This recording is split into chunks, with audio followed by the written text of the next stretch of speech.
Este es el séptimo Rimanaqui, esta vez con un tema específico, los impactos y mitigaciones del cambio climático. Este evento, como saben ustedes, está organizado por IACHE, Universidad Libre del Cusco, y por el Foro Patrimonialista Cosco, con el apoyo del Instituto Quipu, que transmite en vivo y en directo esta señal, asimismo de Mascapaicha, una página de red social del colectivo universitario de estudiantes de arqueología que tienen el nombre de Mascapaicha. El ponente es nuestro amigo, integrante del Foro Patrimonialista y conocido estudioso y luchador por el cambio climático que se ha mitigado y sobre todo un defensor de nuestra Pachamama.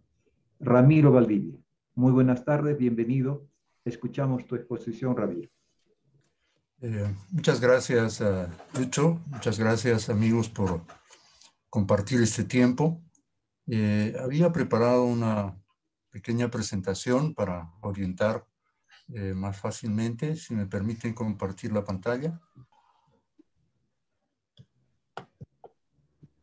Impacto y mitigación ante el cambio climático en el Perú el tema que ustedes me señalaron que pudiera compartir hoy con ustedes.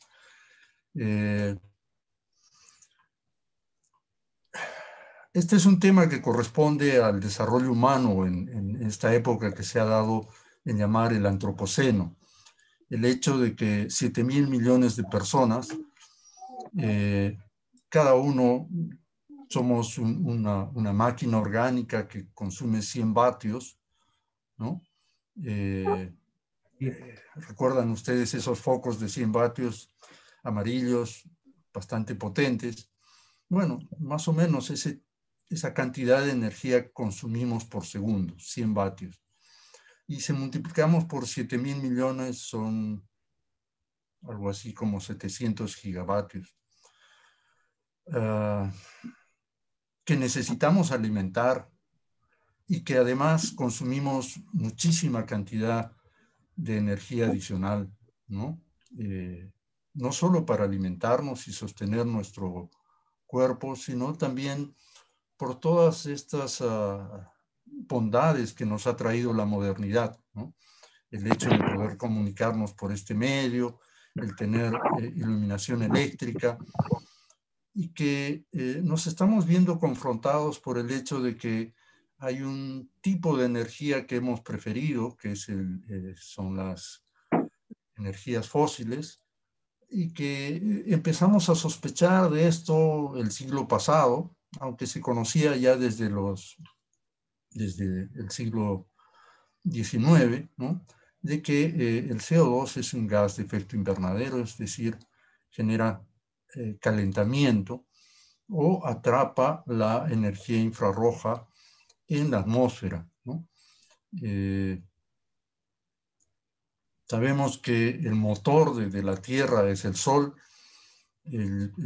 brinda energía para principalmente la fotosíntesis, la iluminación durante el día, el movimiento de los océanos, del viento, son generados por la energía solar.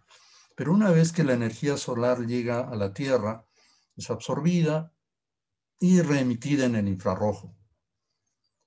Este infrarrojo es absorbido por los gases de efecto invernadero y queda atrapado entre lo que llamamos la biosfera. El calentamiento hasta el momento, con referencia a lo que eran las temperaturas medias antes de la era preindustrial, se está cuantificando alrededor de 1.2 grados centígrados al momento.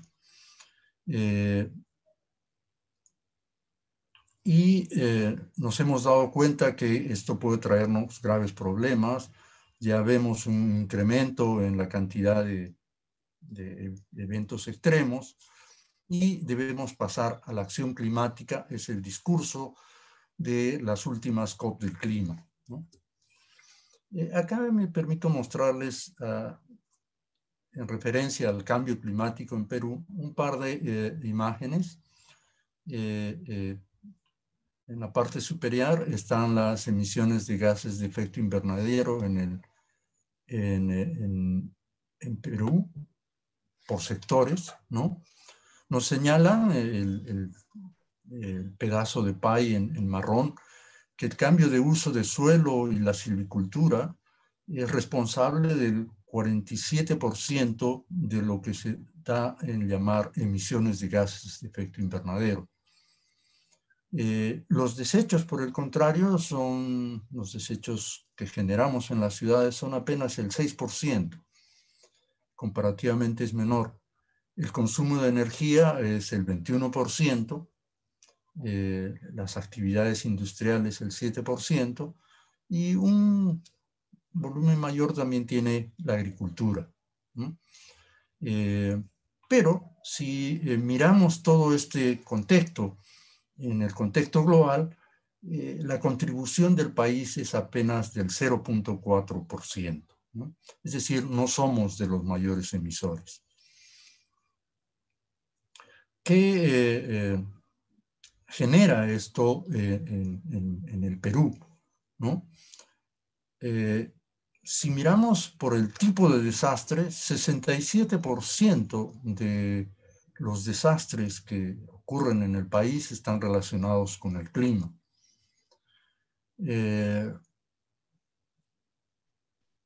Si cuantificamos esto en pérdidas económicas, si hiciéramos una proyección del 2018 al 2025, dice que vamos a perder aproximadamente 9.906 millones de dólares anuales, ¿no?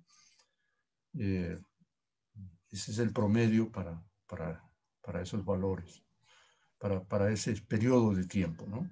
Algunos años más, otros menos, dependiendo de la cantidad de desastres, pero eso es una cantidad bastante apreciable, que valoramos más ahora que esta situación de pandemia ha hecho que como países nos aislemos, ¿no? Hay, por ejemplo, que comprar vacunas, y estos son recursos que serían valiosos, ¿no? Pero si nosotros invirtiéramos en tratar de mitigar estos impactos del cambio climático, lo que se vería es que por cada sol invertido en mitigar, en adaptarnos al cambio climático, ¿no? Dejaríamos de perder 10, ¿no? Es decir, es una inversión de 1 contra 10. Es importante, entonces, esto resalta la importancia de tomar acción sobre el cambio climático. De las 500 empresas más importantes del mundo, ¿no? Un 69%, es decir, una mayoría, ha aumentado su demanda por productos y servicios, dice acá, bajos en carbono desde el 2016, ¿no? Yo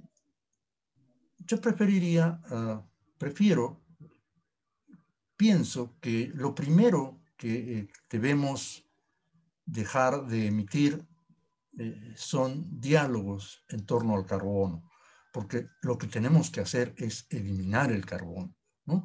Y yo preferiría decir que un 69% de las empresas invierte más ahora en energías limpias, energías renovables, ¿no? ¿Y qué pasa con las personas, ¿no? Hay 5 puntos, o al 2018 eran 5.5 millones de peruanos vulnerables a lluvias intensas. Esto quiere decir que puede dar lugar a derrumbes o a inundaciones, ¿no? Esto viene a representar más o menos un 15% de la población, ¿no? Existen también 2.6 millones de peruanos expuestos a sequías, ¿no? Esto debe ser principalmente en la costa y en zonas de la sierra muy altas, ¿no? En general, el clima del Perú es muy benevolente con nosotros, y en general hay precipitaciones anuales apreciables, ¿no? Tenemos un volumen de agua comparado con otros países también que no debería generar escasez hídrica, pero estamos desigualmente distribuidos. La mayor parte de la población se concentra en la costa y es ahí donde puede haber escasez, ¿no? De estos 30 millones o 33 millones que somos, 5.6 millones también de peruanos están expuestos a heladas y friajes, ¿no? Tanto en la sierra como en la selva. Esto trae serios problemas de salud y 14 millones de peruanos, casi un 45% de nosotros, estamos vulnerables a la inseguridad alimentaria, ¿no? Entonces, este es un tema serio que debemos evaluar. Si miramos con mayor detalle, ¿no? En el cuadro superior se ve que las lluvias intensas, el total de eventos que han sucedido desde el 2017, ¿no? Son 22.000 eventos de lluvias extremas, ¿no? Las personas damnificadas por esto han sido 4.300.000, que representan un 29% de la población. Los incendios forestales también se han incrementado. El total de eventos que declara el CENAMI son 22.320 y el total de personas damnificadas son 183.118. Ha afectado a un 1% de la población. Las bajas temperaturas se han registrado 11.869 eventos extremos que han afectado a 7.578.560 personas afectadas o damnificadas, que representa el 51% de la población. Vientos extremos o fuertes a 10.000 eventos desde el 2017 y han afectado a 367.656 personas. Esto representa un 2% de la población. Inundaciones, ha habido 5.285, recordamos en 2017 en el norte del país, y ha afectado a 2.578.709, esto es decir, un 17% de nuestra población. Abajo hay otro pequeño cuadro, ¿no? Para 3 años, donde se ve de manera más detallada, ¿no?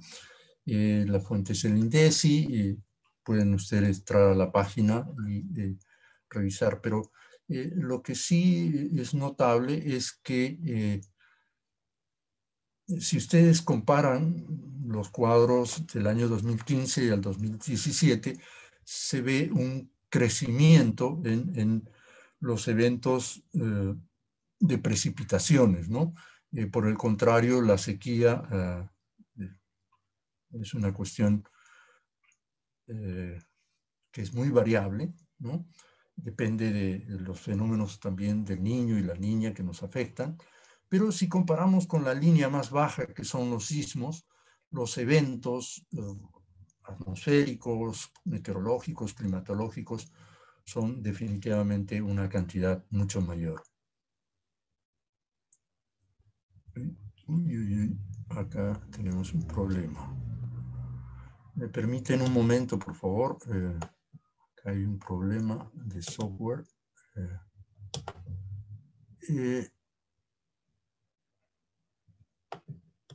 Perdonen. Tengo que corregir esto.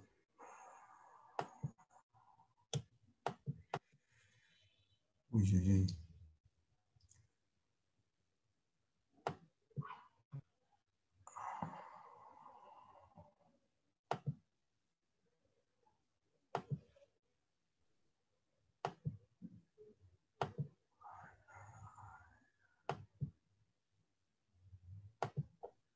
disculpen, hay un problema de un software ratito. Ok, ya está, un segundo más.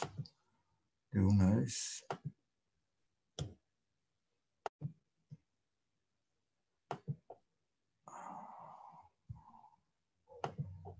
Ahora sí. Ya.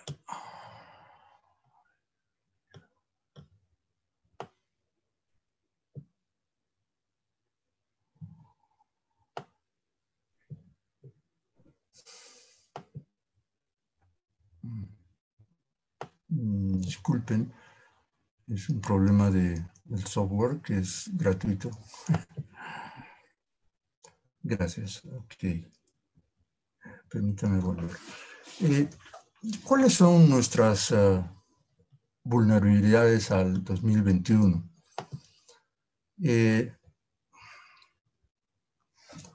Tenemos que, si miramos las estadísticas del Perú, el cambio de temperaturas en las 38 regiones que tenemos, ¿no?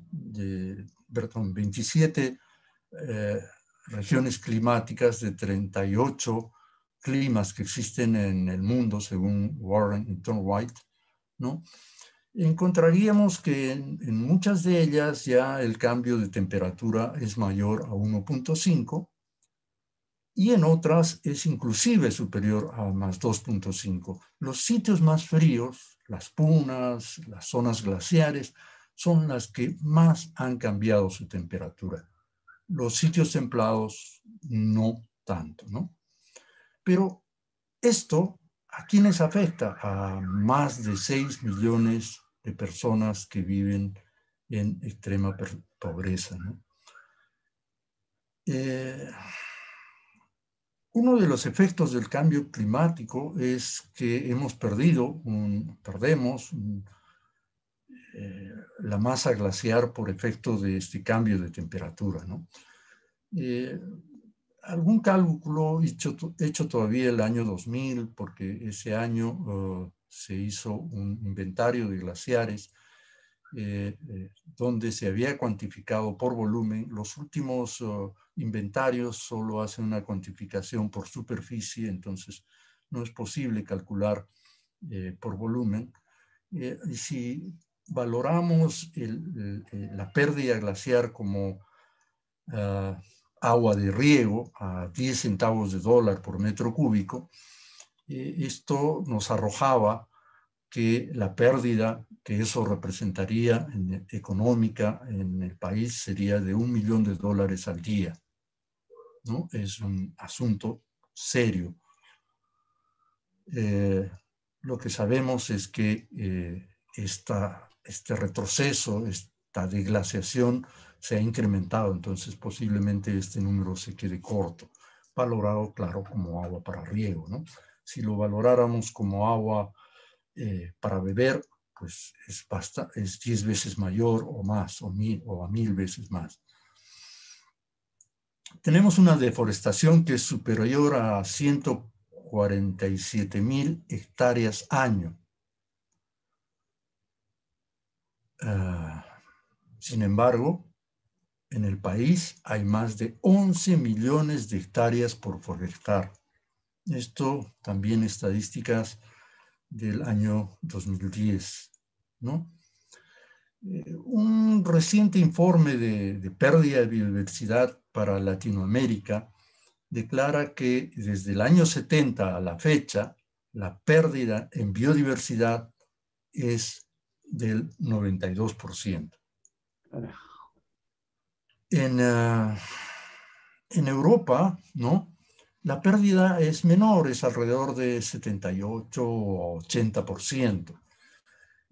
En nuestro país o en Latinoamérica es mayor porque tenemos todavía la Amazonía, ¿no? Y sin embargo la estamos deforestando, ¿no? Hay grupos que hablan de Extinction Rebellion, la rebelión ante la extinción, especialmente en Londres, ¿no? Pero creo que esto pronto se va a extender a todo el planeta, ¿no? Y es más, los jóvenes se han dado cuenta ya que esto es un problema intergeneracional y conocemos de Greta Thunberg y sus viernes por el clima, estas paradas que hacen a sus actividades y definitivamente se han incrementado las sequías, las heladas, las tormentas, las inundaciones, los incendios. Y esto es una cosa seria, ¿no? Revisemos rápidamente qué es lo que está pasando a nivel global. Al 2020, ¿no? El aumento de la temperatura a nivel global, la estadística de océanos y atmósfera, la media de la temperatura es que ha cambiado 1.2 grados Celsius encima del nivel preindustrial. Sin embargo, si hiciéramos simplemente el análisis sobre los continentes, el cambio sobre los continentes ya es superior a 1.5 grados centígrados con respecto al nivel industrial, preindustrial. Acá hagamos una comparación con lo que es la fiebre, ¿no? Una fiebre de 1.5 grados es una situación bastante extrema, ¿no? Y con 2 grados centígrados, pues esta persona está con muy alto riesgo de fallecer, ¿no? Y lo que se está reflejando en la biosfera es una cuestión muy similar, ¿no? Hemos visto estas pérdidas de biodiversidad que son tan grandes, ¿no? ¿Qué ha pasado con los gases de efecto invernadero? Bueno, antes en la era preindustrial eran alrededor de 286 partes por millón. Al 2019-2020 ya la cantidad en partes por millón de CO2 existentes en la atmósfera era 410. Y este año, 2021, se espera que alcancemos las 14.14 o 414 partes por millón. ¿Por qué se hace estos cálculos? Se ha hecho un cálculo entre lo que se llama la sensibilidad climática, ¿no? Es decir, ¿qué pasaría si con respecto al nivel preindustrial se duplicara el CO2, ¿no? Es decir, llegáramos a los 560 aproximadamente gases. Pues en ese caso, la temperatura, la sensibilidad climática nos diría que el cambio de temperatura va a ser por lo menos en promedio 3 grados centígrados. Y los números lo están mostrando con 410 partes por millón, que ha aumentado un 50% las emisiones, ya estamos en 1.2, ¿no? Pero gran parte de estas emisiones, un 23%, es absorbido por los océanos. Sin embargo, cuando el CO2 es absorbido por el océano, cambia el pH a ser más ácido, ¿no? Y entonces, mientras esto siga sucediendo, el océano su capacidad de absorción va a disminuir. Sabemos que en el océano también hay un gran problema por la acumulación de plásticos, ¿no? El océano absorbe además 90% del calor generado por las actividades humanas, ¿no? Cuando encendemos un motor, cuando prendemos la cocina, cuando simplemente nos movemos, aumentamos el calor en la biosfera y afortunadamente 2/3 del planeta son océanos y ellos se encargan de absorber esa energía. La Antártida perdió 200 gigatoneladas de hielo, o pierde al momento alrededor de 200 gigatoneladas, es 10.000 millones de toneladas de hielo por año. Esto puede llevar a aumentos muy grandes del nivel de los océanos, ¿no? Se calcula que para el 2100 esto puede llegar a ser alrededor de medio a 1 metro por encima del nivel de los océanos, ¿no? Esto, por supuesto, todo esto nos dice que el sistema Tierra va a tener mayor energía y ya se ven incrementos en los ciclones. Bueno, eso se ve más abajo, ¿no? Antes la estadística mostraba de 3 a 4 ciclones tropicales por año. Este año 12 han tocado tierra y con pérdidas de 19.000 millones de dólares en los Estados Unidos y en la India, 14.000 millones de dólares, ¿no? Bueno, en los árticos también los cambios de temperatura, ya en las zonas más frías, tradicionalmente los cambios de temperatura son mayores. Ya ahí el cambio de temperatura es de 3 grados centígrados y, por ejemplo, el año pasado una ciudad ártica alcanzó la ciudad de Verkhoyansk, disculpen, mi ruso no es bueno, llegó a unas temperaturas de 38 grados centígrados, ¿no? Se han incrementado las sequías e incendios en América del Norte, en Australia, y se llegaron a récords como 54.4 grados centígrados en el Valle de la Muerte. Fuertes lluvias e inundaciones en África, Asia, sequías en América del Sur, especialmente en Argentina, en Chile. 50 millones de personas afectadas por COVID y desastres climáticos, según alguna otra estadística. Hay 690.000 millones de personas desnutridas que por efecto de la pandemia se han incrementado en 153 millones, ¿no?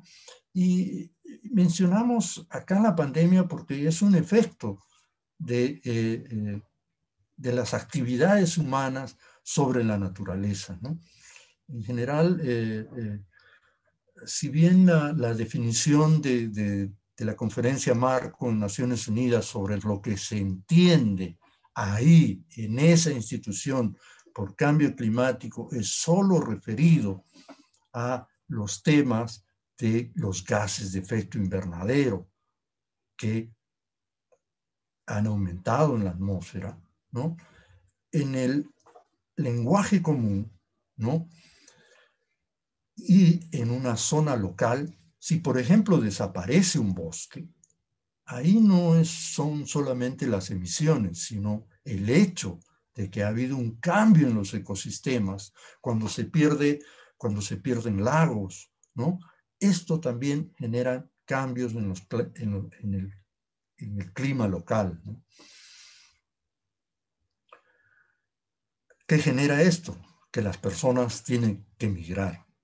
Del 2010 al 2019, cada año, en promedio, se han tenido que desplazar por cuestiones climáticas 23 millones de personas. Es decir, una población, 2/3 del Perú, ha tenido que moverse. Y esto va en incremento, ¿no? ¿Qué trae todo esto? Oportunidades para poner la economía en un camino más ecológico. En las discusiones globales, esto significa que en las conferencias marco de las Naciones Unidas, en las conferencias de las partes, se debe discutir el artículo 6. El artículo 6 dice, si continúan los mercados del carbono, es decir, la mercantilización de la naturaleza, o de una vez nos sinceramos y entendemos que este es un problema ecológico.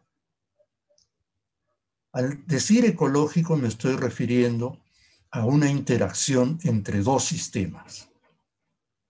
Y esos dos sistemas son la gigahumanidad, 7.700 millones de personas, versus el ecosistema Tierra. Esa es la verdadera o la manera veraz de enfrentar este problema. Tenemos una relación no armónica con el planeta y eso tenemos que recuperar. Normalmente en estos eventos lo que se muestra es gráficos donde se muestra generalmente los gases de efecto invernadero, ¿no? He preferido, en este caso, hay por ahí alguna persona que está con su micro abierto, si podría cerrarlo, por favor, le agradezco. He preferido mostrar que los hombres en general consumimos materiales y energía, ¿no? Este es un gráfico tomado del índice de desarrollo humano, ¿no? Y estos círculos que ven son la población proporcionales a las poblaciones, ¿no? O sea, un círculo más grande representa un país con mayor población, perdón. Acá donde estoy moviendo la flechita, por ejemplo, representaría la India, este representa China, este representa los Estados Unidos, ¿no? Acá a la izquierda tenemos las toneladas per cápita, o sea, la cantidad de toneladas que utilizamos por persona anualmente, ¿no? Y vemos que, por ejemplo, este país que es la India, ¿no? Usa menos de 10 toneladas anuales per cápita, ¿no? O por persona al año, ¿no? En sus diferentes actividades. Se está sacando un promedio, ¿no? No es que ustedes mismos las utilicen, sino que hay todo un sistema que sostiene a la humanidad. Hay sistemas de transporte que traen los alimentos, que transportan la energía, que transportan a las personas, etcétera, y esto demanda a la Tierra, ¿no? Y en la parte baja se ve el valor del índice de desarrollo humano. Perdón, nuevamente. Se ve que hacia el lado derecho, ¿no?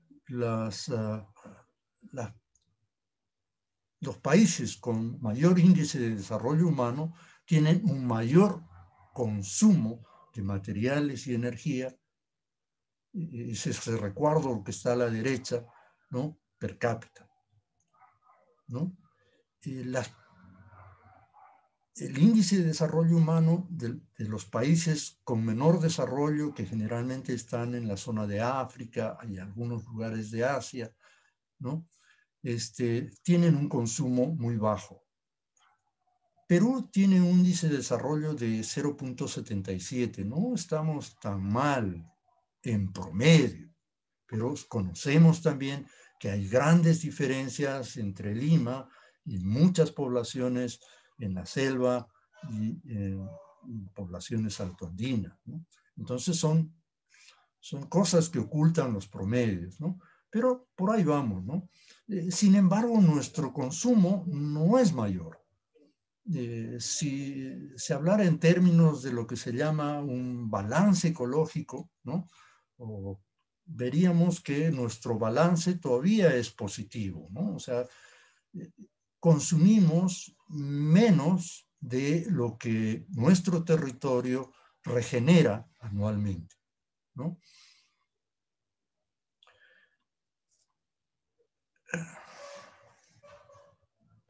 Bien, avancemos. Todo esto genera, entre otras cosas, también gases de efecto invernadero, pero este gráfico lo he presentado porque habla no en términos de emisiones, que digamos es el origen, ¿no? ¿De qué? De ese efecto. ¿Cuál es el efecto? El calentamiento. El calentamiento también, disculpen, no lo he traducido, se le llama forzamiento. Y hay forzamientos de calentamiento y forzamientos de enfriamiento. Acá pueden ustedes ver una línea que es el cero, ¿no? Y hay a la derecha están nombrados varios gases, ¿no? El ozono, gases sulfatados, gases de nitrógeno, el carbón negro, el carbón orgánico, aerosoles, el metano, el óxido nitroso, el dióxido de carbono, ¿no? El que está en negrita, y esos son los que se notan más a la derecha que están. Pero algo para estar bien informados, ¿no? También hay gases que no tienen un efecto invernadero, por el contrario, tienen un efecto de enfriamiento, ya sea porque reflejan la radiación solar o son muy permeables al infrarrojo, ¿no?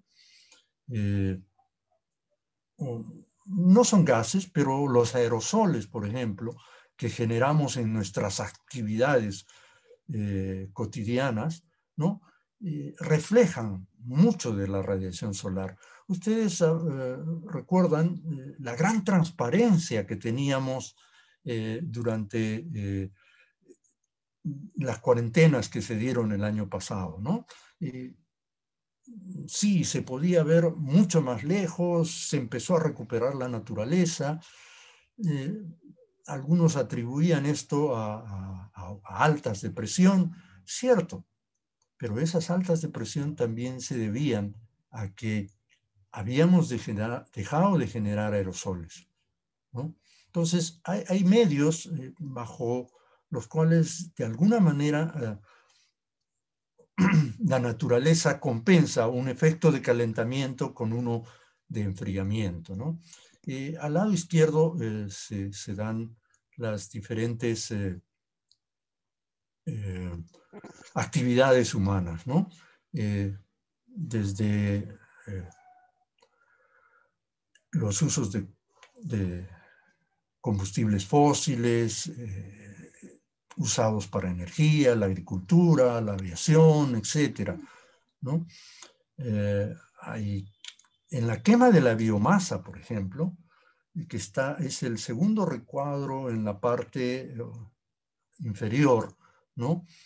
Se ve que hay efectos que enfrían, no solamente calientan. Lo que pasa acá es que hay una diferencia en los tiempos de permanencia de estos gases o estos componentes en la atmósfera, ¿no?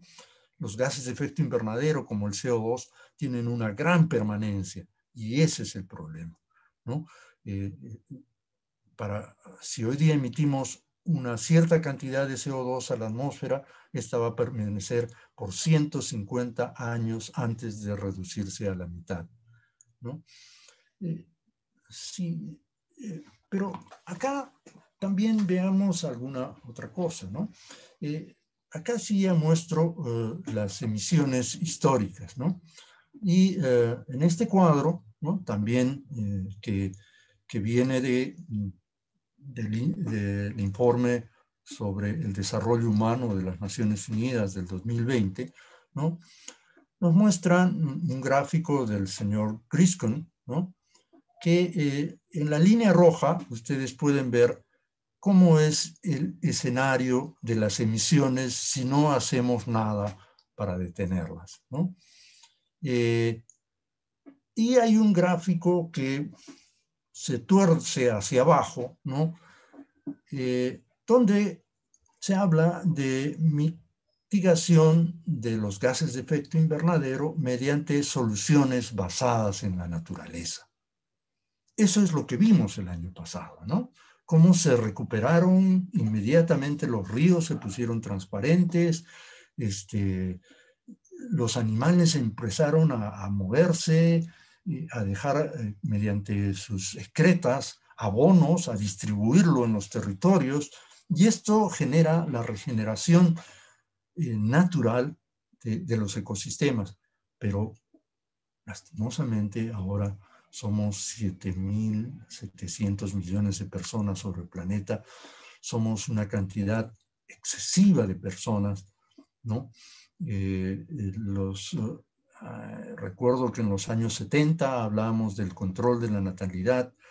Estas políticas se dejaron de ver como buenas, ¿no? Y el resultado es que ahora hablar de control de la natalidad puede ser uno como mal visto, pero es una realidad que tenemos que afrontar, ¿no?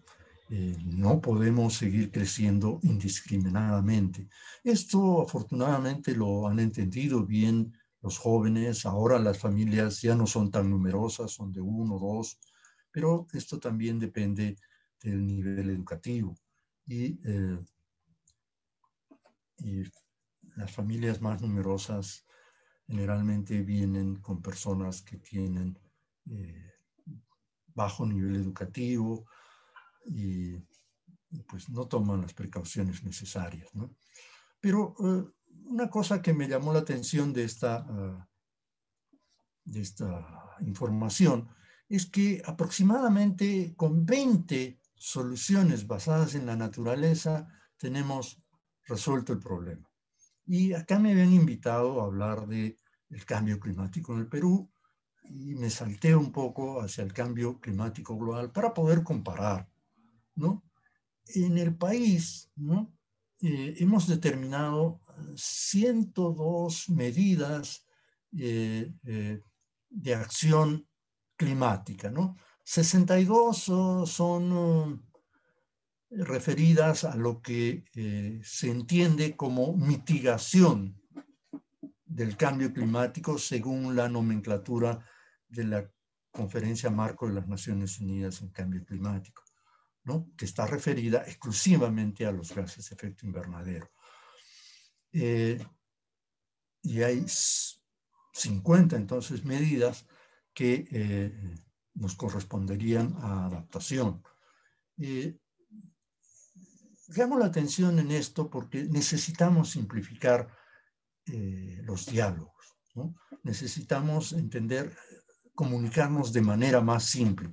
Cuando hablamos en términos de emisiones, lo hacemos porque hay ahí un modelo que nació con el protocolo de Kioto y una pretensión de que los negocios, ¿no? La mano invisible de los mercados se encargara de resolver el problema. No fue así, ya van 3 décadas y no ha tenido éxito, ¿no?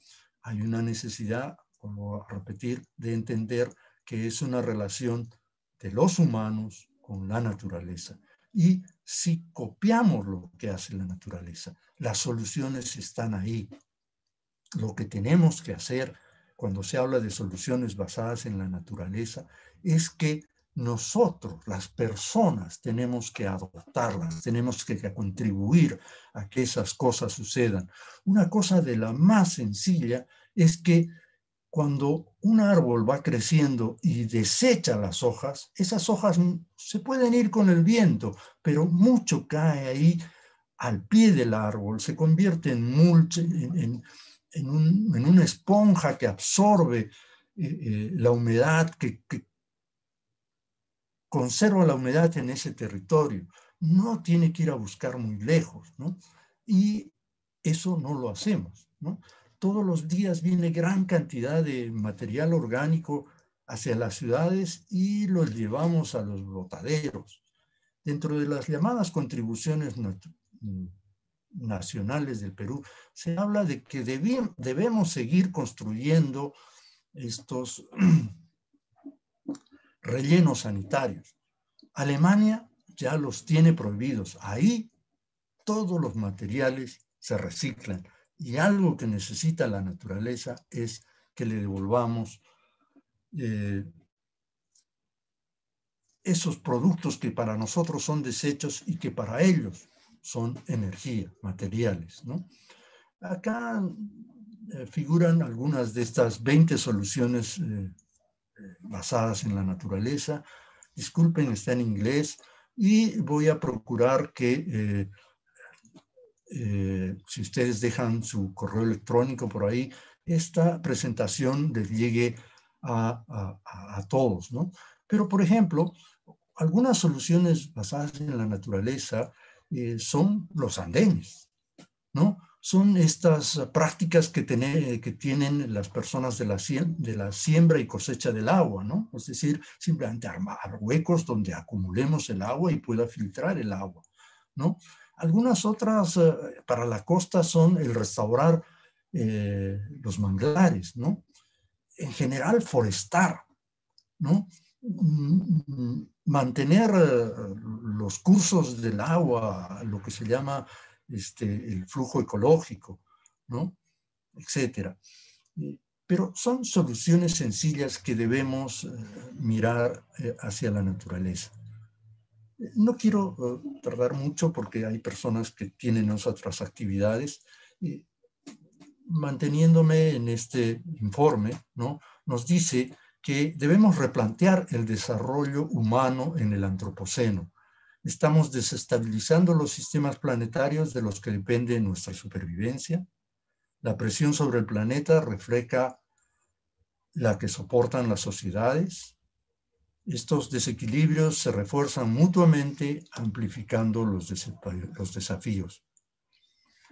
¿Qué necesitamos hacer para replantear? Pues hay que impulsar mecanismos de cambio que nos permitan impulsar la acción, ¿no? Esta palabrita es clave. Voy a volver sobre ella más adelante. Para ello necesitamos una gran transformación en nuestra forma de vivir, trabajar y colaborar.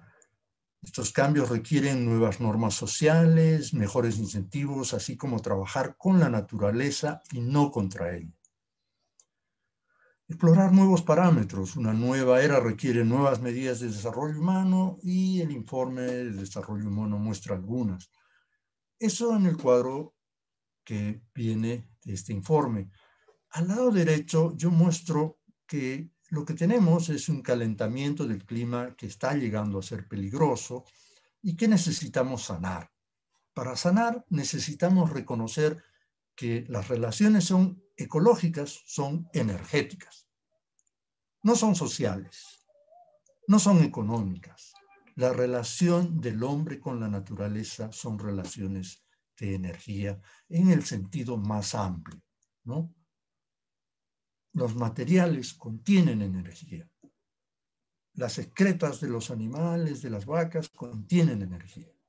Pero en este nuevo escenario tenemos que, gracias al teletrabajo, podríamos tener una reducción en los transportes.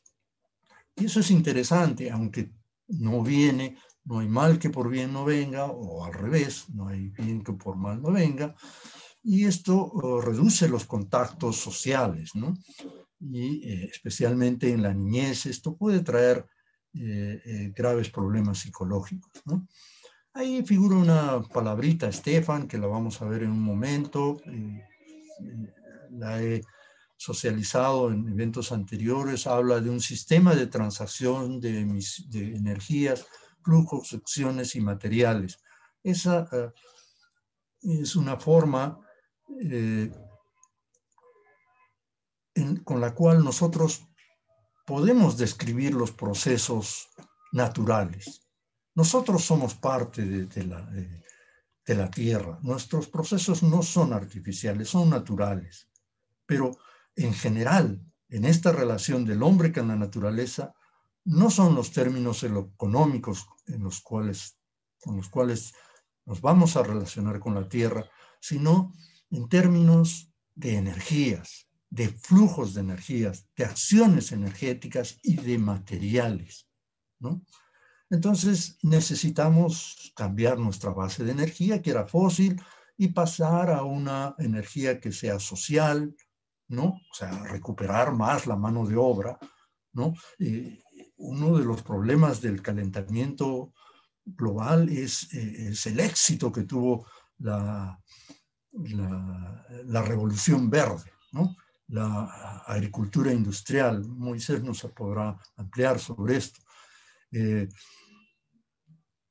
Pero 1/3 de los problemas del calentamiento global proviene de las actividades de la agricultura industrial.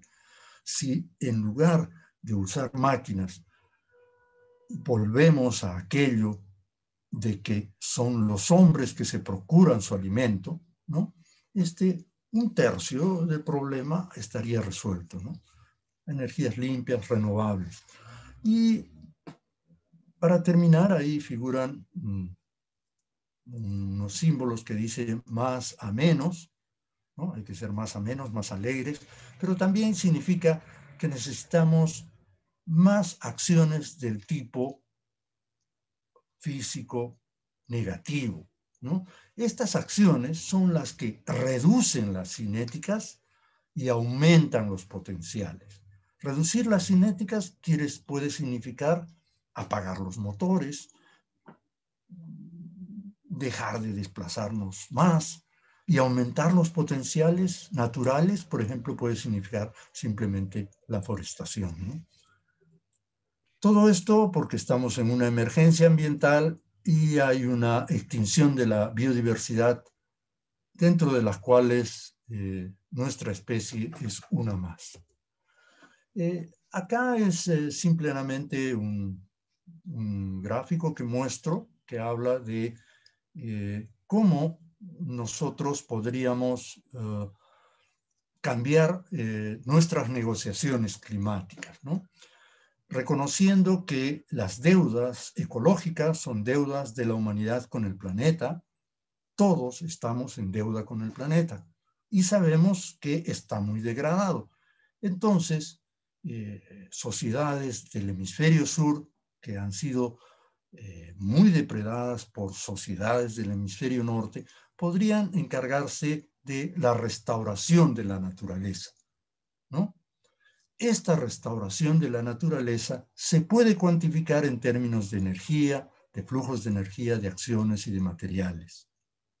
Y las sociedades del norte que se han enriquecido, que han materializado sus economías trasladando mucha cantidad de materiales y energía del sur hacia el norte, podrían compensar estas actividades de las sociedades del sur mediante, por ejemplo, ellos tienen desarrollado ya lo que son sistemas de energía renovable y, como les digo, se pueden cuantificar todos los procesos energéticamente y esta cuantificación de la restauración de la naturaleza podría ser compensada con energías renovables, ¿no?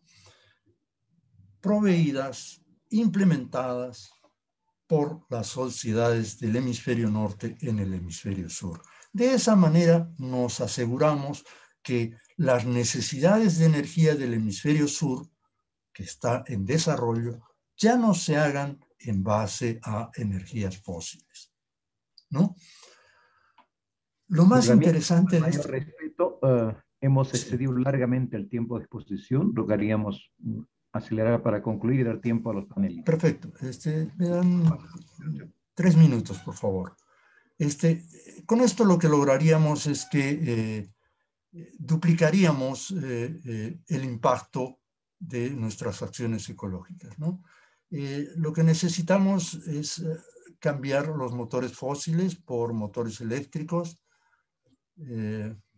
como acciones. Disculpen, estas son una serie de acciones que se propondrían, por ejemplo, que los ciudadanos pueden realizar, ¿no? Una es el cambio de los motores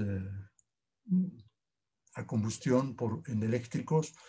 En el Perú podríamos hacer que en Puno tengamos un programa serio de desarrollo de baterías de litio, que los ciudadanos puedan compostar sus residuos orgánicos, que los municipios certifiquen esta producción de compost, que esta certificación del voluntariado ambiental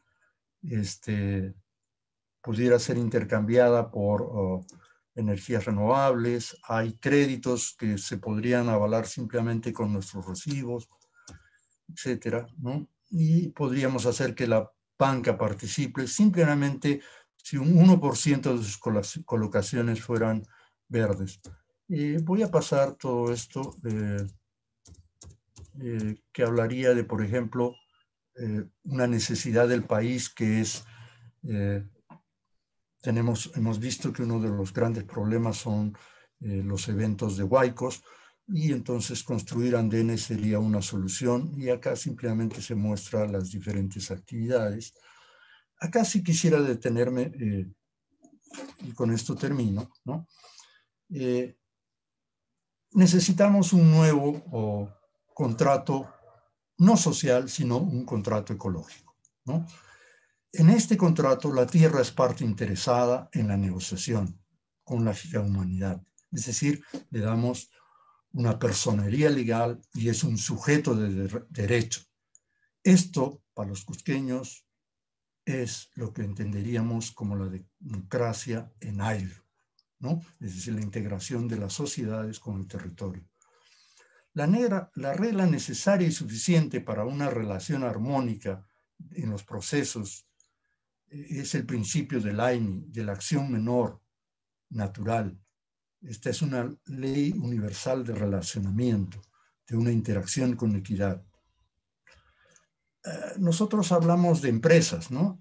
¿Por qué no hablar de empresas sanas, de empresanas, ¿no? Cuando hablamos de empresas que regeneran la naturaleza, la Pachamama.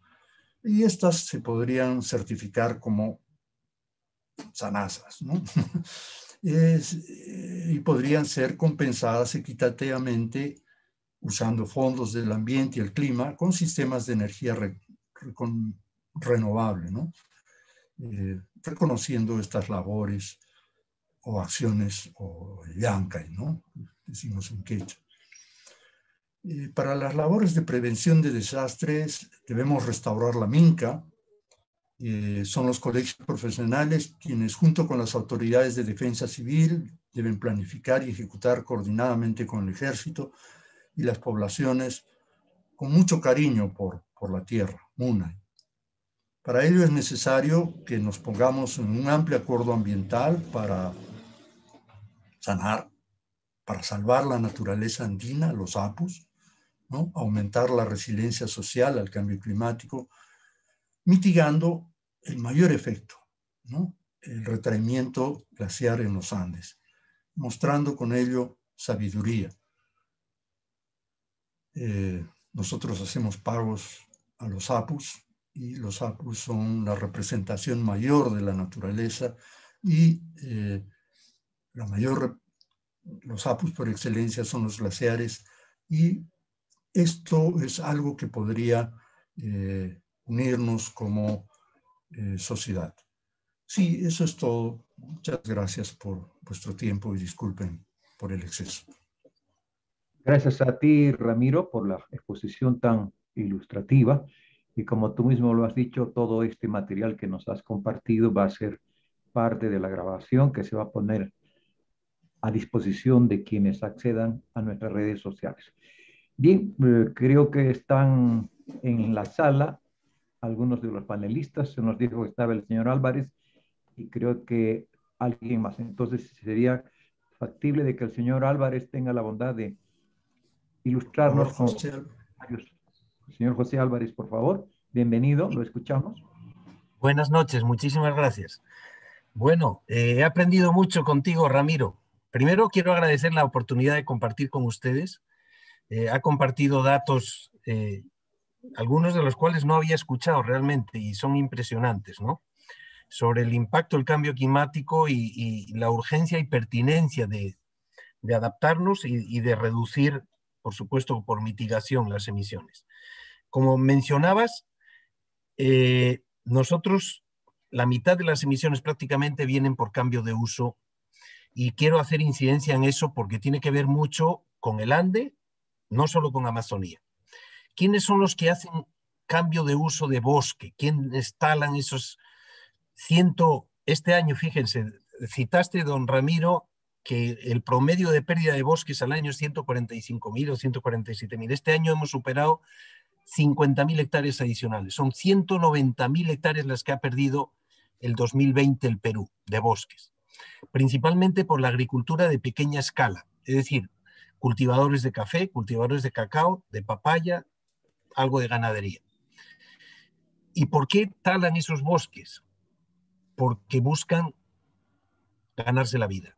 Principalmente son colonos andinos que bajan a la selva a tratar de ganarse la vida. En parte se dedican a actividades ilícitas, como saben, minería ilegal, narcotráfico, pero mucho es agricultura de subsistencia o comercial.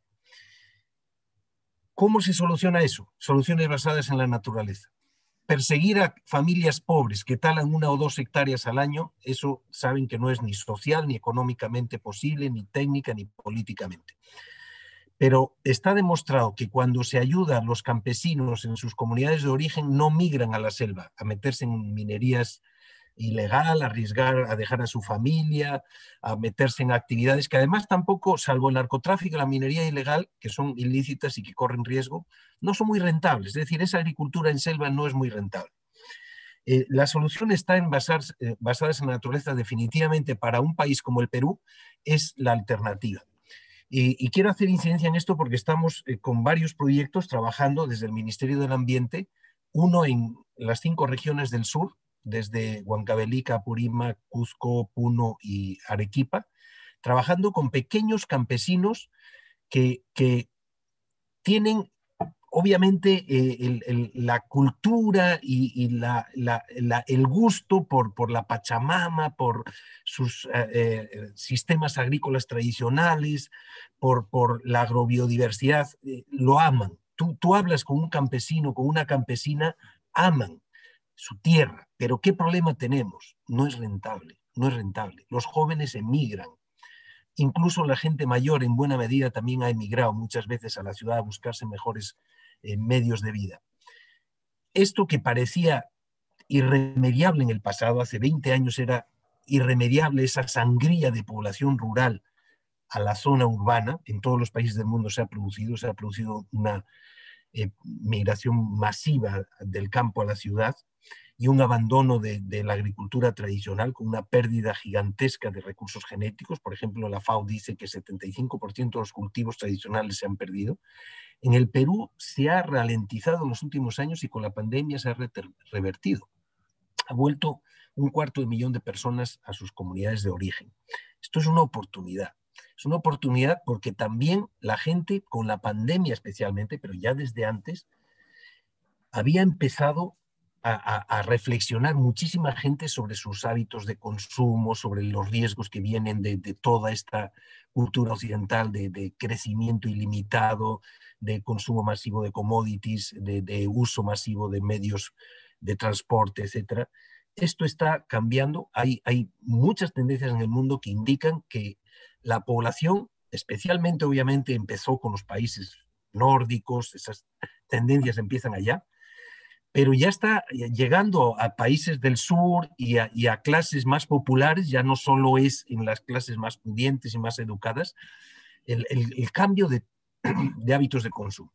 Esto es una enorme oportunidad para la pequeña agricultura familiar, andina, amazónica, porque hoy esos mercados piden huella ambiental. Por ejemplo, la Unión Europea, a la que exportamos la mitad de nuestras exportaciones agropecuarias, desde el 2020 ya está exigiendo nuevos estándares ambientales, y entre esos está la huella de carbono y la huella hídrica. ¿Qué quiere decir? Que alguien que tala un bosque o que contamina un cuerpo de agua ya no puede exportar a la Unión Europea. Pronto va a imponer lo mismo Estados Unidos con Biden, y China le va a asegurar a seguir, porque China está preocupadísimo con el cambio climático, como cualquier persona inteligente en este planeta. Esto quiere decir que esta pequeña agricultura que hace 20 años estaba condenada, es imposible que un campesino que produce en 2 o 3 o 5 hectáreas maíz o quinoa compita con un campesino de Estados Unidos o Canadá que cultiva 300 a 400 hectáreas con maquinaria que además hoy está robotizada. Le ponen su GPS al tractor, ya no necesita ni siquiera ir con su tractor. Puede cosechar en un día lo que antes cosechaban 1000 campesinos en un día o más, un solo campesino. No podían competir con commodities, con maíz amarillo duro, por ejemplo, para darle a comer a los pollos, a los chanchos, pero sí pueden competir con una quinoa orgánica o con un maíz gigante del Cusco o con cualquier otro cultivo, porque eso se paga como oro hoy día en los mercados. aquí mismo en Lima. El maíz amarillo duro que importamos de Estados Unidos cuesta menos de $1 el kilo, puesto acá. ¿Cuánto están pagando en los mercados de Lima, donde yo voy a comprar un maíz gigante del Cusco? $8,50 el kilo. Entonces, decir que, por ejemplo, esos campesinos, su solución es sembrar un transgénico porque es un poco más productivo que el maíz híbrido, etcétera, eso es una tontería cuando tenemos productos que el mundo quiere, que los mercados quieren, y que podrían hacer que esos campesinos continúen manteniendo sus andenes, continúen manteniendo esa agrobiodiversidad, no migren a la selva a talar bosques y que los amazónicos hagan lo propio también.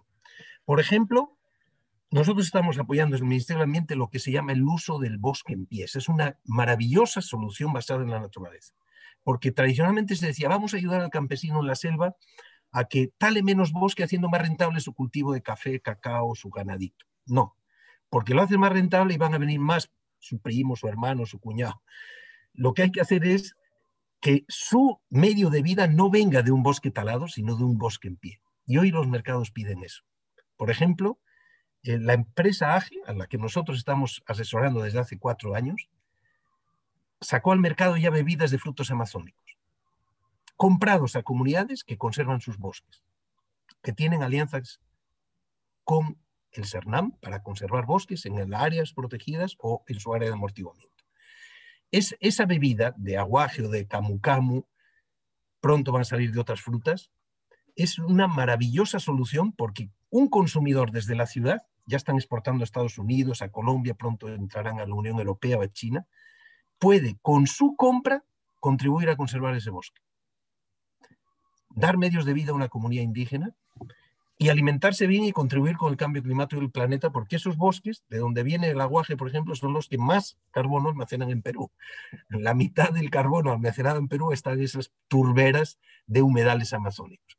Entonces, ¿cuál es la paradoja de todo esto? ¿Cuánto ha invertido el Estado en conservar los bosques de esa forma productiva, aliándose con empresa privada responsable, como tú decías, esas empresas sanas, ¿no? Que las hay, las hay. ¿Cuánto ha invertido el Estado en crear las condiciones habilitantes para eso? Casi nada. Ha invertido en ampliar la frontera agrícola, en dar créditos agrícolas para tumbar millones de hectáreas, con los famosos créditos chicha, financiando carreteras que no tienen ningún sentido. Fíjense el IRSA Sur, lo que ha provocado. ¿Qué ha contribuido al desarrollo del sur, el IRSA Sur? No ha venido ni un solo grano de soya de Brasil. ¿Cómo nos engañaron, no? El Estado debe invertir, dar las condiciones a las empresas para que inviertan esas empresas responsables, hay las empresas tipo B, ayudar a las comunidades a que su agricultura sea más rentable, conectarlas con mercado, ayudarlas a certificarse, asociarse, y ahí está al menos parte de la solución. Quizás no todos los jóvenes se queden en su comunidad, pero sí una buena parte probablemente prefieran seguir cultivando la chacra de su padre si tiene una forma de ganarse la vida con valor agregado, con nichos de mercado que pagan precios preferentes, porque la calidad de vida en una comunidad es muy superior a lo que sufrimos en la ciudad. Yo tuve el privilegio de crearme un pequeño pueblo de montaña. Añoro volver allá. Si pudiese, trabajaría. Hoy día con tecnología se puede trabajar desde el campo. Lo hacen en ciudades del mundo que la gente hace homework, se dice, trabajo de oficina en su casa. Pronto lo tendremos, porque es técnicamente posible que cualquier comunidad alejada en el remoto pueblo de la Puna de Puno pueda un pequeño empresario hacer un bionegocio y exportar al mundo productos agregados de la chacra de su padre y de sus vecinos. Eso es técnicamente posible, pero no hemos creado las condiciones para que esto esté realizándose ya ahora. Algunos emprendedores con alianzas con estas comunidades de la selva que les menciono han logrado eso y algunos andinos también lo han logrado, pero necesitamos masificar.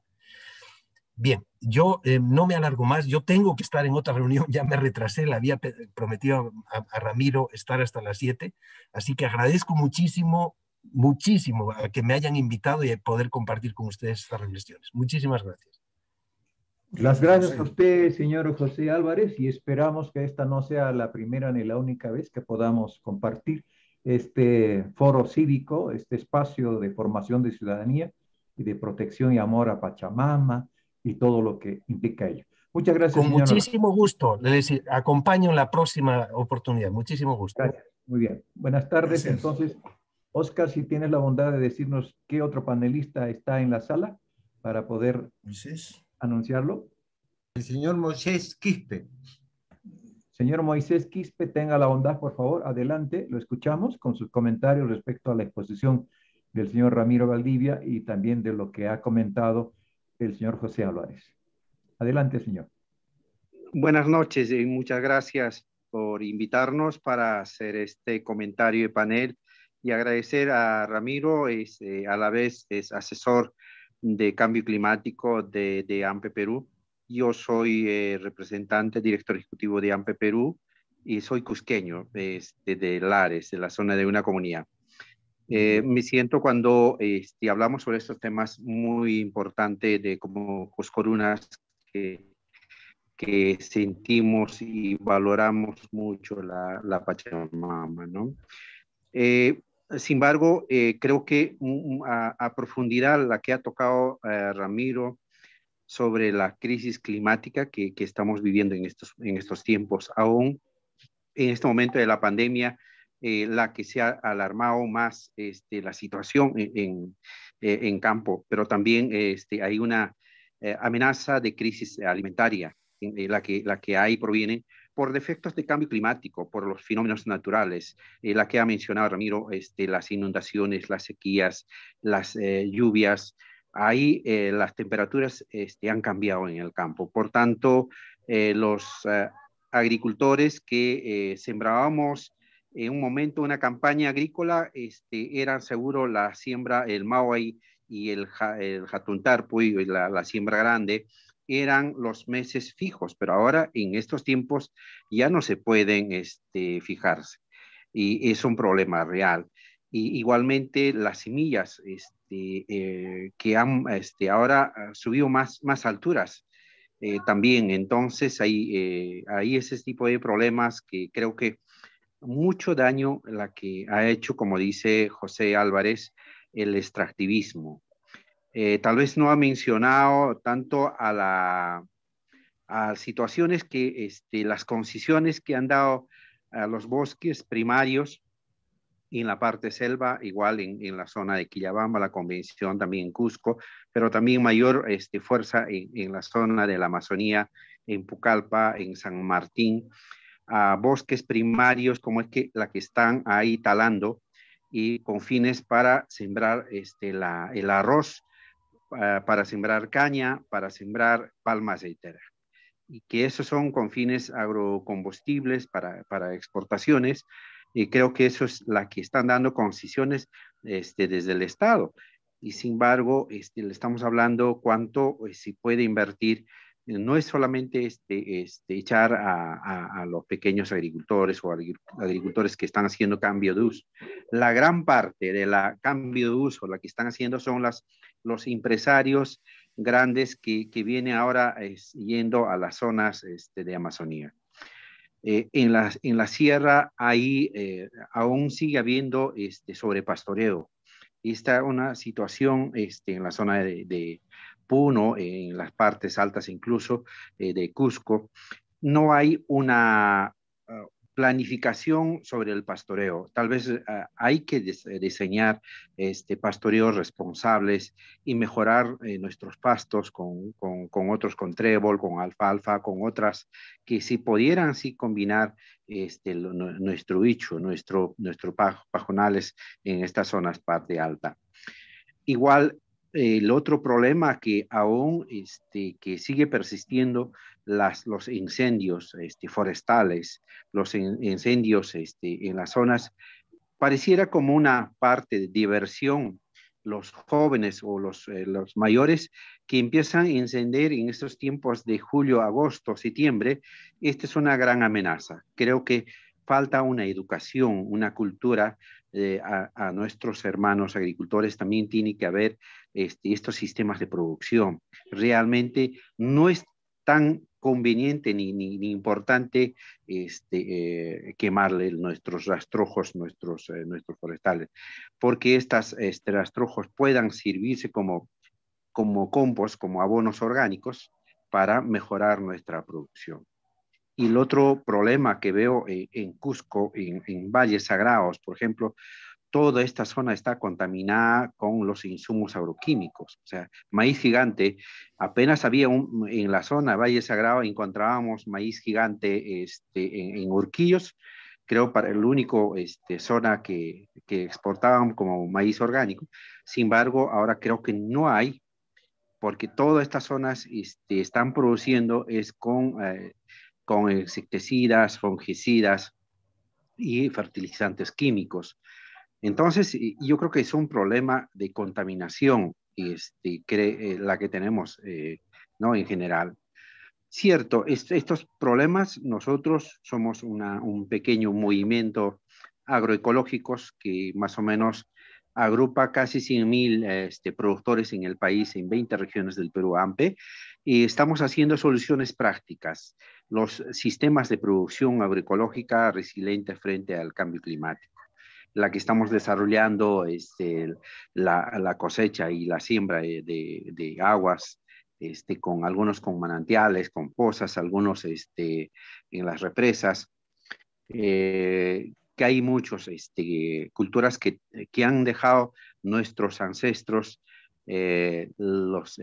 las tecnologías ancestrales, como los sistemas de andenerías, la conservación, las semillas locales, o las tecnologías agrícolas adaptadas a un cierto piso ecológico, la que estamos nuevamente tratando de recuperarlas.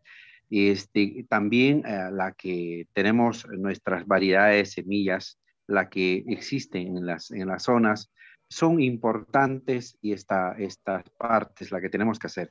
Y en las zonas de Amazonías, sistemas agroforestales, pero combinadas con agriculturas, la que tenemos que desarrollar.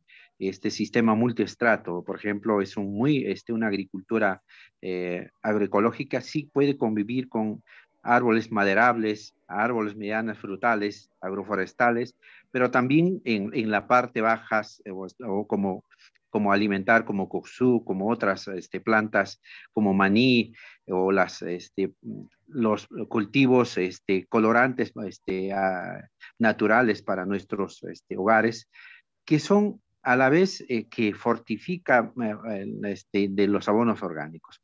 Creo que son importantes, la que deberíamos cambiar.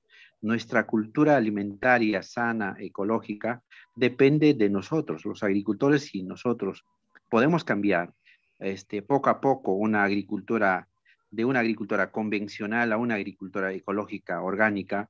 Creo que ahí mucho podríamos cambiar.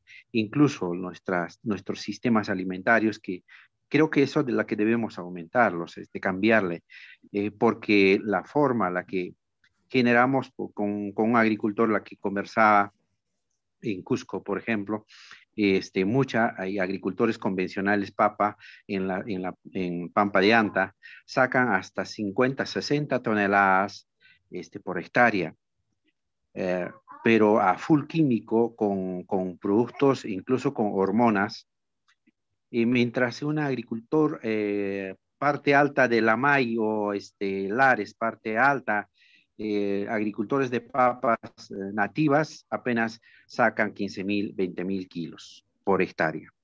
Entonces, tremenda diferencia, ¿verdad? Por eso es que muchas veces los consumidores aún no están valorando.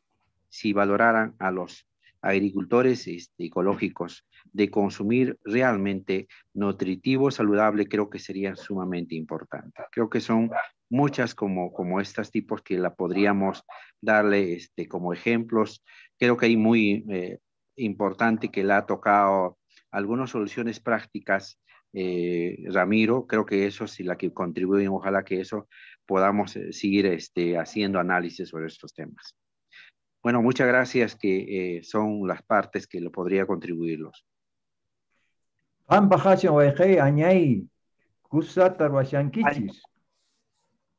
Allí ya me casane, allí me casane con anja que Amazonas pintia sean y saqueamos el arespe. Allí. Muy bien, le decía en nuestro Nacine, muchas gracias al hermano, están haciendo bien con su asociación, Y conforme le hemos dicho al señor Álvarez, también a usted, querido hermano, le decimos, siga vinculado a este colectivo y nos vincularemos con vuestra asociación, porque de eso se trata, no se trata de crear grupúsculos, sino de expandir estos conocimientos, estos sentimientos, este amor por Pachamama, este amor por la humanidad. En esencia es eso, ¿verdad? Muy bien, muchas gracias por su intervención. Oscar, ¿tenemos otro panelista o Muchas gracias. Ramiro? Usted, amigo, Añay. Aún no, Lucho. Ya, muy bien. Entonces, invitamos a alguien que esté en la sala presente que quiera hacer algún comentario o pregunta. Todavía te disponemos algún tiempo. Alguien de la sala, por favor. Está Gilberto, está Emilce, está, supongo, Tica, está Julio, nuestro rector. Cualquiera que esté en la sala, que estarán los hermanos de Macapaicha, también pueden intervenir, por favor. Pavel Ugarte está también.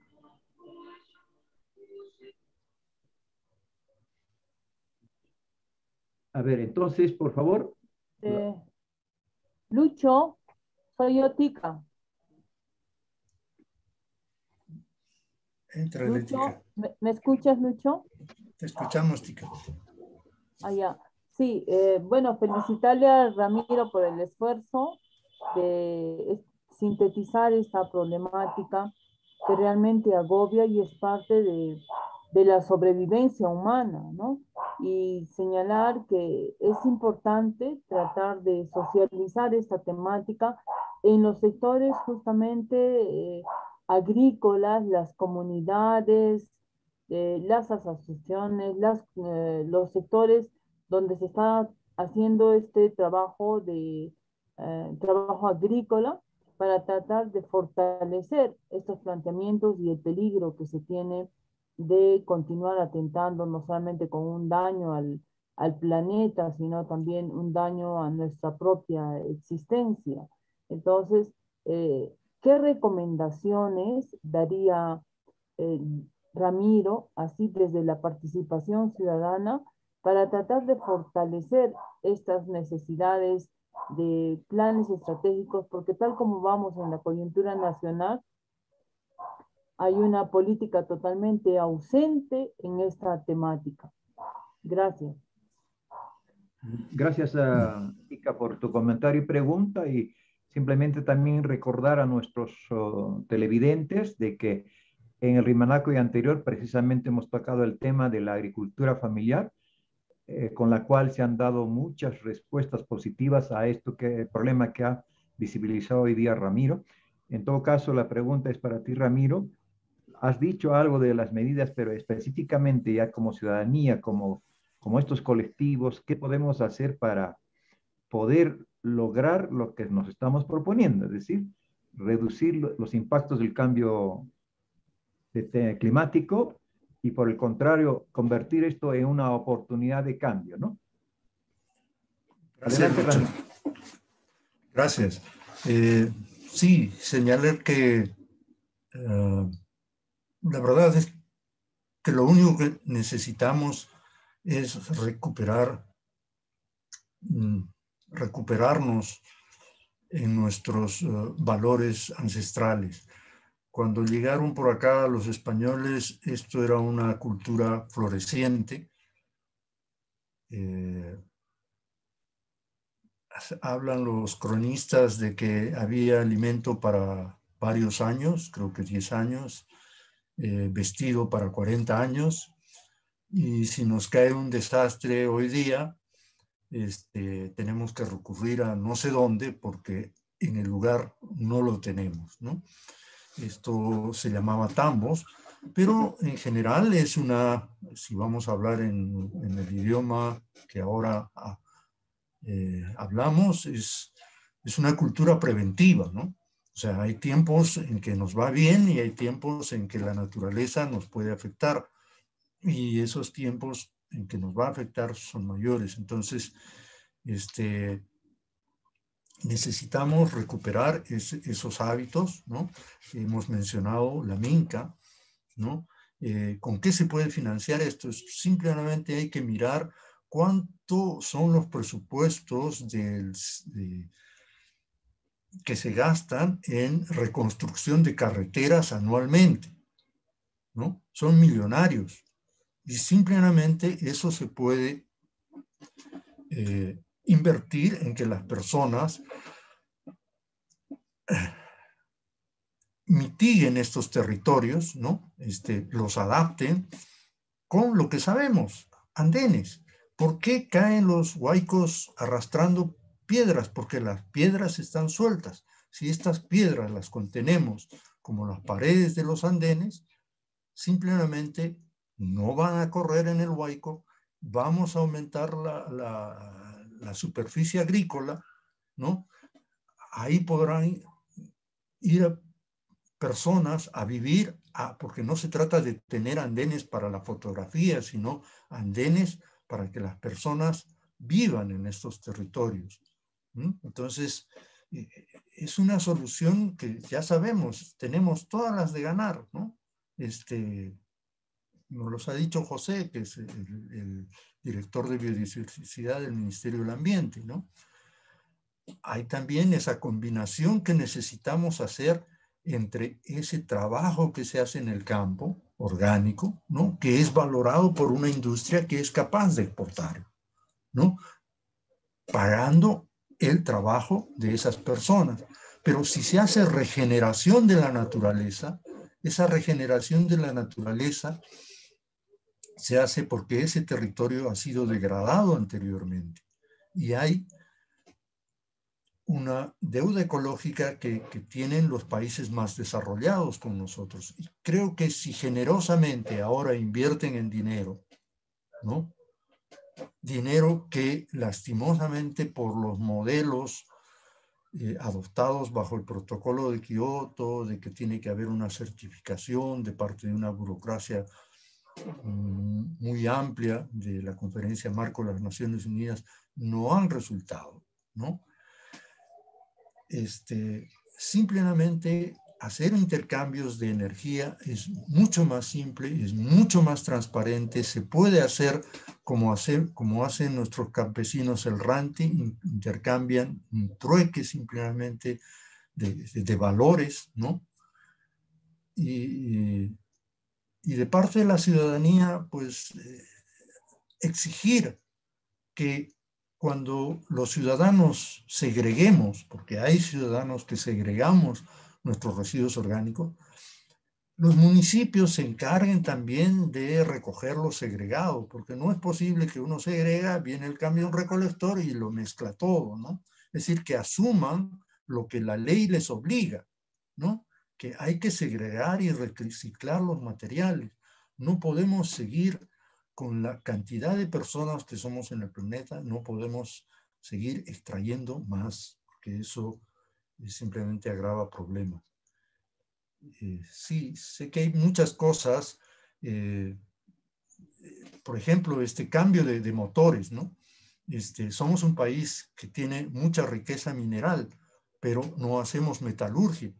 Los motores eléctricos son mucho más sencillos que un motor a combustión, ¿no? Tienen muchísimas menos piezas y tenemos facultades de ingeniería a raudales. Entonces hay mucho trabajo también para la parte profesional que se puede dar, ¿no? Pero si queremos que la gente vaya al campo, es necesario sanear el tema de la comunicación, ¿no? Esto es parte de la democracia en otras latitudes, ¿no? Pero necesitamos que el Internet sea un servicio que llegue a todos, ¿no? Sí, hay más. Seguramente hay algunas preguntas por ahí. Sí, gracias, Ramiro. Estamos a la espera. También, por favor, está seguramente Pavel en la sala, está Oscar. ¿Alguien más? Lucho, yo quisiera hacerle una pregunta a Ramiro sobre... Adelante. Sí, gracias, Lucho. Quisiera saber desde tu punto de vista qué impacto ha tenido en nuestra agricultura la revolución verde. De eso nos ha hablado la vez pasada, me parece, Enrique Colmans. Enrique. Y yo quisiera saber, desde el punto de vista de ambiental en el que estás, el tema que estás desarrollando, cómo esta revolución verde ha impactado en la agricultura y cómo es que ella, bueno, eso es, ¿no? El impacto que ha tenido en nuestro país. Bueno, tal vez sea Moisés la persona más apropiada, pero quiero hacer un ensayo. Lo que vemos es que grandes proyectos de irrigación en el norte del país, también en el sur, en la costa, han beneficiado principalmente a grupos empresariales que exportan esta producción, que no es orgánica, ¿no? Que es lo que el señor Ford calificaba como ingeniería alimentaria, ¿no? Es decir, alimentos que brindan energía, pero no nutrientes. Esto, ¿qué impacto social ha tenido? Hemos visto los paros agrarios, ¿no? Es un gran industrial el que se ha beneficiado, ¿no? Y hay una gran masa de personas que no son propietarias, son simplemente, se los ha llegado a llamar inclusive esclavos, ¿no? Por los regímenes de trabajo, ¿no? Que tienen una vida prácticamente de subsistencia, ¿no? Teníamos en Cusco, todavía tenemos la fábrica de Cachimayo, ¿no? Pero en general, si nosotros vemos en las veterinarias, ¿no? O en las agropecuarias, en las tiendas, vemos gran cantidad de semillas que son importadas en un país que se precia por su biodiversidad. Es decir, hemos despreciado, como un bando ordenó alguna vez, nuestra alimentación, nuestro idioma, nuestras costumbres, y es necesario recuperarlas. Hay este mito del Pachacute. Esperemos que se dé ya este año. He visto que a este señor, a este postulante, el señor Castillo, ya hay una gran atractivo por parte de la masa intelectual del país. Entonces es posible, hay que mirar con esperanza y hay que recuperar todo aquello. En todo caso, podemos, creo, si no tenemos ya la participación del señor Moisés, pedirle a Julio que tenga las palabras de cierre de este Rimanacui séptimo sobre impactos y mitigación del cambio climático en el Perú. Bien. Entonces, Julio, por favor. Julio Gutiérrez. Gracias, Lucho. Ya estoy acá, creo. Ojalá que se vea. Sí, no te vemos, pero te escuchamos. Adelante, por favor. Ya, muy bien. Sí, hay algún problema acá con mi video, pero quería primero agradecer a Ramiro por esa interesante charla que nos ha dado.